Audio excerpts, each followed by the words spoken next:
Today on Connecticut Yankee Sanity, we'll talk about a topic that unfortunately keeps coming up: Civil War.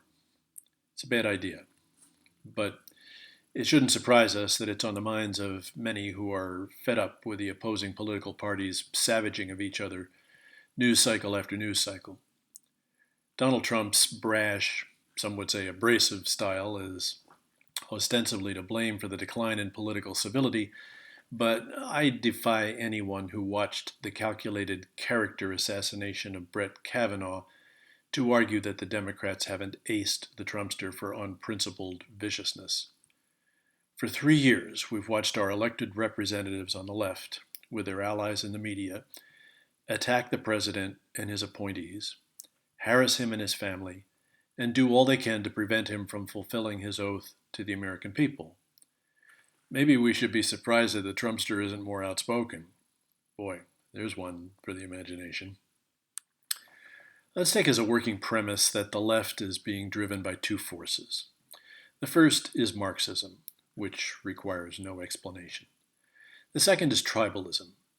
For decades, the Democrats have divided our society into victim groups they purport to represent. But what happens when the party declares war on an entire class of people? White males, their wives and girlfriends, and the elected President of the United States in the name of social justice for themselves at our expense.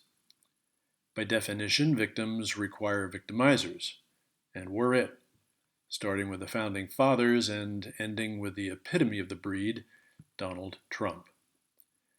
By extension, anyone living in the country today who shares that heritage, roughly defined by them as white privilege, qualifies for censure and is blamed for virtually every ill that afflicts our society.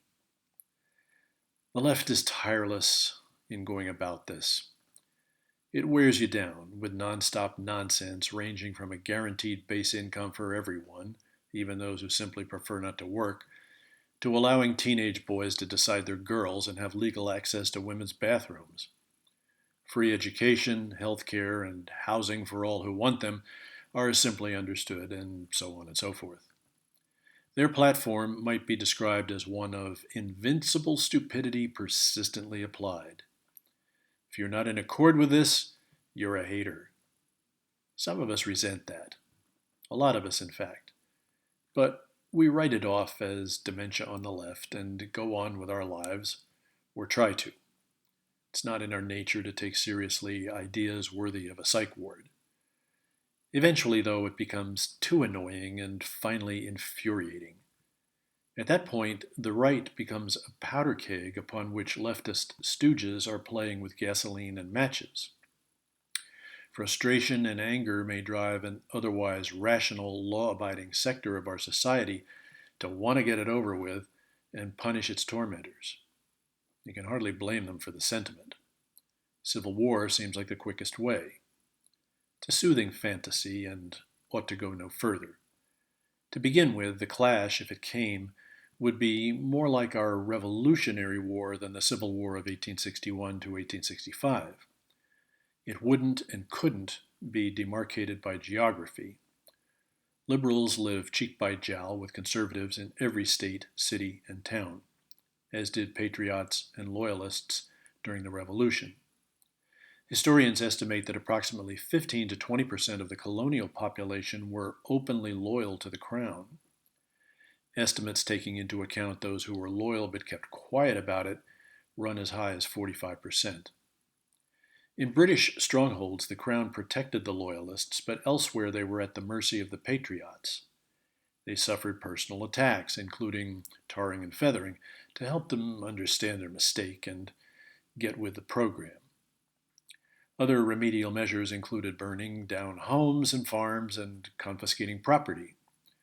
Even nonviolent, peace-loving Quakers in Virginia were jailed for suspected loyalty to England.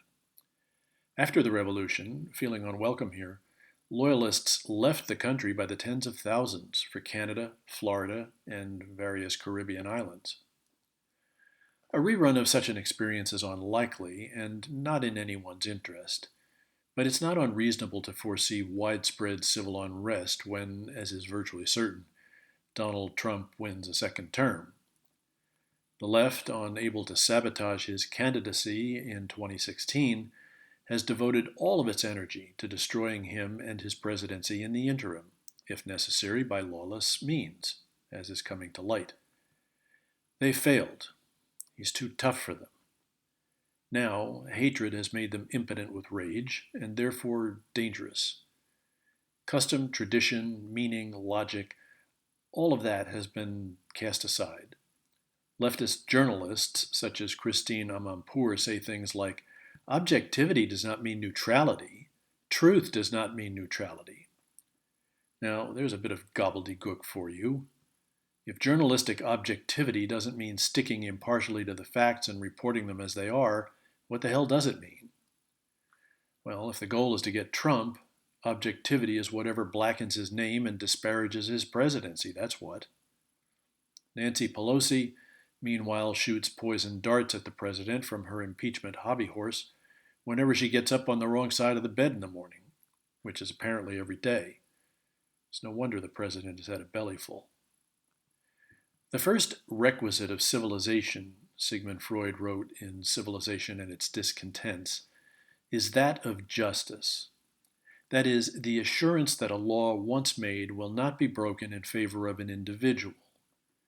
The course of cultural development seems to tend towards making the law no longer an expression of the will of a small community, a caste or a stratum of the population or a racial group, which in its turn behaves like a violent individual towards other and perhaps more numerous collections of people. The final outcome should be a rule of law to which all have contributed by a sacrifice of their instincts, and which leaves no one at the mercy of brute force." Unquote. The present-day left evidently has a flexible attitude about that. The Trump administration believes, despite the protests of maniacs like Adam Schiff and Jerry Nadler, that we ought to respect and enforce our laws. It's actual justice, as opposed to bogus social justice.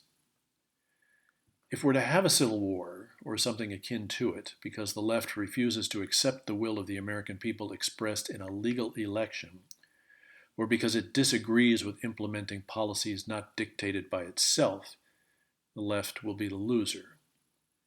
But before we reach that point, wouldn't a return to law, civility, and the give and take of old-time political discourse be preferable? Our strength lies in unity, not in division, in compromise, not in conflict. To think otherwise, we do ourselves and our country an injustice. Thanks for watching. Be sure to click like and subscribe to support the channel. And let me hear from you in the comments section below with your thoughts and ideas. We'll see you back here next time.